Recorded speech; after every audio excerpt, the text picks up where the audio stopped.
The focus of today's take is on RCB, Royal Challengers Bangalore, and their attempt to get that elusive IPL title. Also in focus would be a man called Virat Kohli, the great batsman. And the issue here is, and the topic of discussion would be, that is he really a very good captain at the IPL level? If you go by his stats, if you go by his records, if you go by some of the comments being made about his captaincy, it doesn't seem so. But let's take a fair call on him. Let's go by what we have so far. Now, RCB, they have figured in 3 IPL finals in 12 years. They haven't won a single title. They came twice close to winning it against Deccan Chargers in the 2009 final and Sunrisers Hyderabad in 2016 in the final, but they never crossed that bridge. They do have a lack of consistency in winning matches, and a lot has been said about Virat Kohli's captaincy in the IPL. We'll come to that in a moment.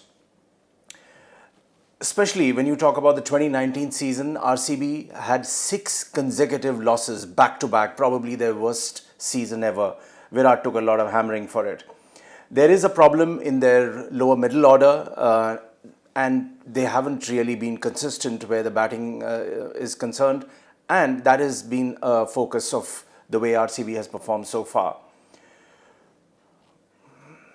When it comes to Gautam Gambhir, who has won 2 titles in the IPL for KKR, a highly experienced man, would have been, in my book, a tremendous captain for India, which never happened.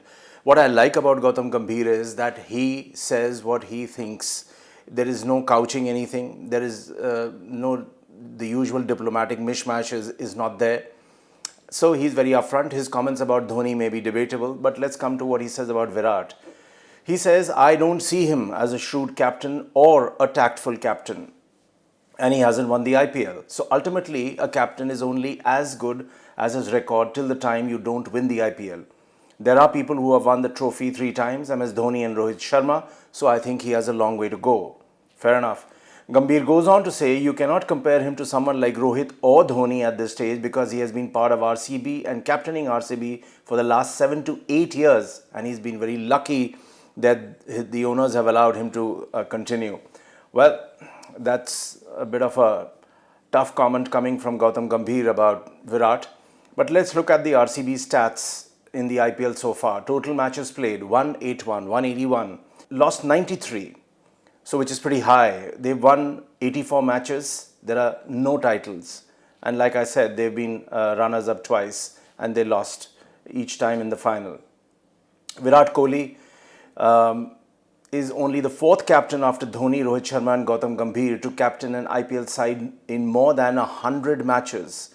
So it's not an issue about lack of opportunities. He's got plenty of that. So 110 matches as captain, 149, win percentage is 47.16, which is pretty low, 0 IPL titles.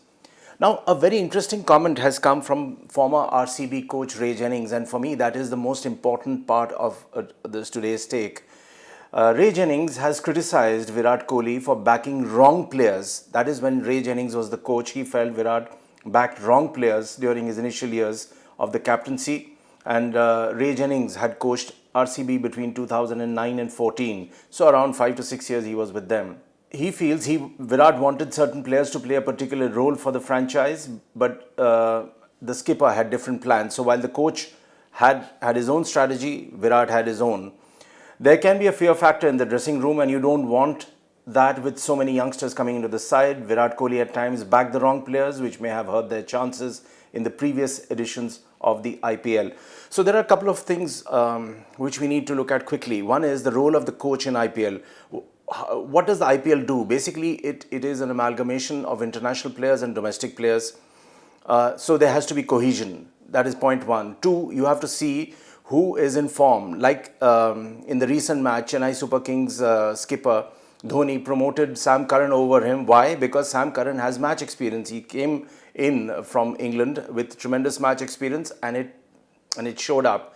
Third is the pitch condition. Initially, where the IPL was concerned, there was a lot of talk that the pitches would be low and slow, but we saw in the recent match that the pitch had a green top. It was assisting pacers like Mohammad Shami and others. It was moving all over the place. So this will go on for some time, and as the IPL goes on, maybe the pitch will change its tone. But then how it ultimately boils down to horses for courses. Who are the players are you going to use?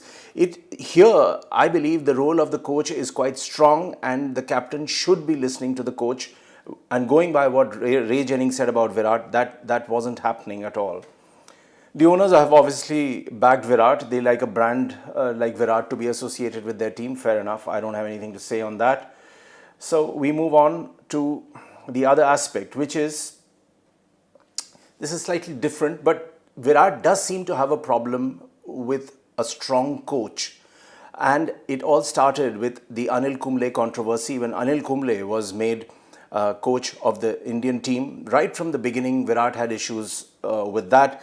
Quite a few things were said and discussed, and Anil, just to be fair to him, never really opened up about it. But there was a thought process, and it came out from different sources in the media that Kumble wanted a say in the strategy, also in picking the team. He would heavily recommend one or two players. Virat never liked that. So in a statement in June 2017, Anil Kumble said he was set forth by the cricket board that skipper Kohli had reservations with my style and about my continuing as the head coach, and had decided it was best to move on. Speaking on an Instagram live session, Kumble again said he enjoyed working with the Indian team and does not have any regrets about it. Now, the moment a person says, well, I don't have any regrets about it, there are certain hidden regrets which you may not want to discuss, but they are certainly there. Former BCCI Secretary Ajay Shirke at that point in time said that Kohli was against Kumble's appointment from the very beginning, and it was the board that finally convinced him to accept Kumble as head coach. Kohli, in fact, was rooting for Ravi Shastri, and we all know that. Media reports suggested that Kohli was not happy with Kumble's strict style of functioning. He did not want Kumble's interference in the selection of the final 11. And it could not have been interference because ultimately it is the captain's final call as to who will play, and over a period of time, that is the way Indian cricket operates. But the coach does have an important say. Sunil Gavaskar's quote to a TV channel, I think it's pretty much outstanding, and is typically Sunny Gavaskar with his sarcasm and humor all mixed up.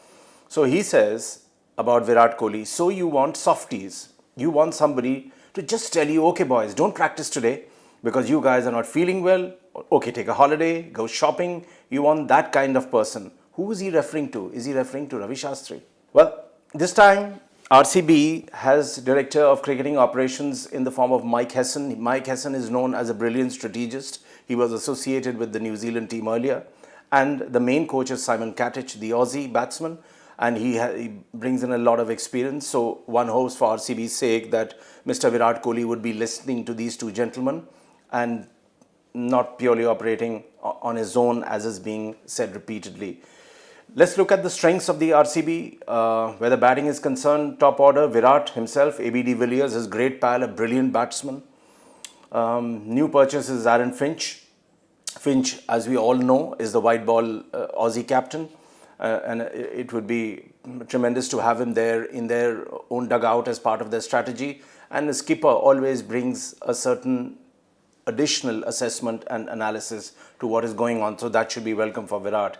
Spin factor is likely to play a big role, is being repeatedly said, and the pitches there would assist spinners. So who do they have?